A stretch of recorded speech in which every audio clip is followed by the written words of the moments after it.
बहुजन की बात करेगा, देश में राज करेगा, जो बहुजन की बात करेगा, देश में राज करेगा। जय जय जय जय जय भीम, आजाद समाज पार्टी जिंदाबाद, जिंदाबाद जिंदाबाद भीम आर्मी जिंदाबाद। जिंदाबाद जिंदाबाद।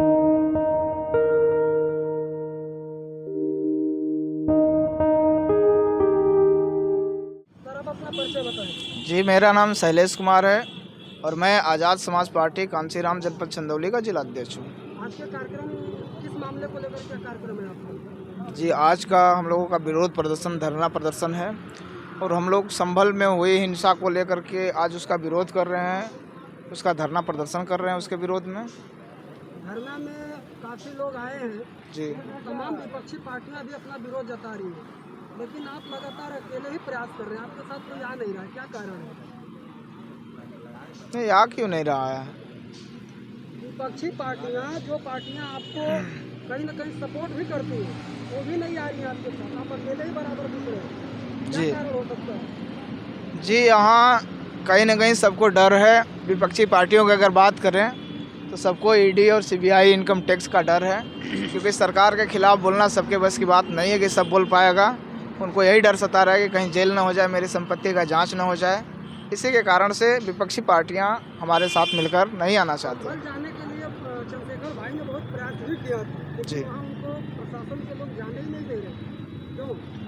वहाँ इसलिए नहीं जाने दिया जा रहा था क्योंकि जो घटना घटित हुई असल में जिनको गोली लगी है, मरे हैं लोग, उनके परिवार से मिलना चाह रहे थे चंद्रशेखर आज़ाद जी और उस मामले की जानकारी लेना चाह रहे थे, लेकिन उन चीज़ों के ऊपर पर्दा डाला गया प्रशासन द्वारा, सरकार द्वारा उन चीज़ों को छुपाया गया। चंद्रशेखर भाई पर मुस्लिम पुष्टिकरण का भी आरोप लग रहा है कि सिर्फ मुस्लिमों की बात कर रहे हैं, बच्चों का झंडा लेकर, इस पर क्या कहेंगे? नहीं, चंद्रशेखर आज़ाद देश में अगर किसी के ऊपर जुल्म अत्याचार होता है तो सबके लिए बोलते हैं, सबके लिए लड़ते हैं। ऐसी बात नहीं है कि किसी एक वर्ग के लिए बोलते हैं। जिनके ऊपर जुल्म अत्याचार होता है उनके लिए खड़े हैं चंद्रशेखर आज़ाद जी। आपसे जानना चाहेंगे सर जी कि युवाओं का ही हुजूम भीम आर्मी के साथ जुड़ा है। जब बुजुर्गों से बात की जाती है तो बुजुर्ग कहते हैं कि वो नौसिखिया लोग हैं, वो लोग राजनीति नहीं जानते, क्या कहेंगे इस पर? नहीं, राजनीति बहुत अभी हम लोग को अपनी लड़ाई ज़मीन पर लड़नी पड़ेगी, इसलिए युवा इस देश की रीढ़ की हड्डी मानी जाती है। शहीद आजम भगत सिंह 19 साल के थे, वो भी देश के लिए शहीद हो गए, इसलिए युवा रीढ़ की हड्डी मानी जाती है। हरियाणा का नतीजा, उसके बाद उत्तर प्रदेश के उपचुनाव में जो नतीजे आए हैं उस पर क्या कहेंगे, क्योंकि दोनों जगह आपका प्रदर्शन दिख रहा है? उसमें देखिए, कांसीराम जी ने कहा था कि पहली लड़ाई हारने के लिए, दूसरी लड़ने के लिए, तीसरी जीतने के लिए। तो हम लोग अभी नई नई पार्टी हम लोग की जिस प्रकार से हम लोग का वोट परसेंटेज बढ़ा है और हमारी जो विपक्षी दल है उनके अंदर घबराहट पैदा हो चुकी है। आपके बगल में ही मधुआ विधानसभा में उपचुनाव हुआ था, वहाँ का क्या प्रदर्शन रहा होगा, कुछ जानकारी है आपको? नहीं सर, हम लोग की जो कि ड्यूटी लगी थी, हम लोग कटहरी विधानसभा में लगे हुए थे, वहाँ के जो जिला पदाधिकारी थे वो बता कटहरी आप लोग गए थे, लेकिन आपके नजदीक में तो मधुआ था, वहाँ क्यों नहीं गए? नहीं, वो आता है मध्यांचल में, हम लोग का पूर्वांचल में आता है, इसलिए हम लोग का वहाँ जाना था। मध्यांचल में आता है।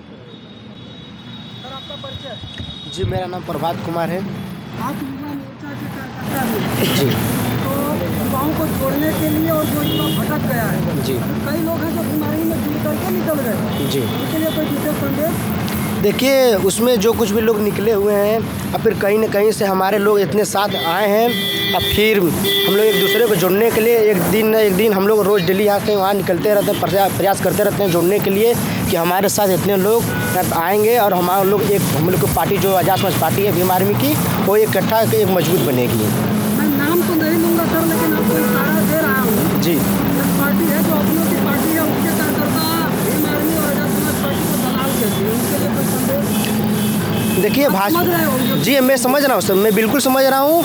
ये जो भाजपा सरकार जो ये है, इनको इतना डर सताया हुआ कि कहीं अगर आज़ाद समाज पार्टी के जो राष्ट्रीय अध्यक्ष चंद्रशेखर आज़ाद जी हैं, अगर वो मुख्यमंत्री 2027 में बन जाते हैं तो उनकी कहीं न कहीं खटिया खड़ी बिस्तरा गोल हो जाएगी भाजपा।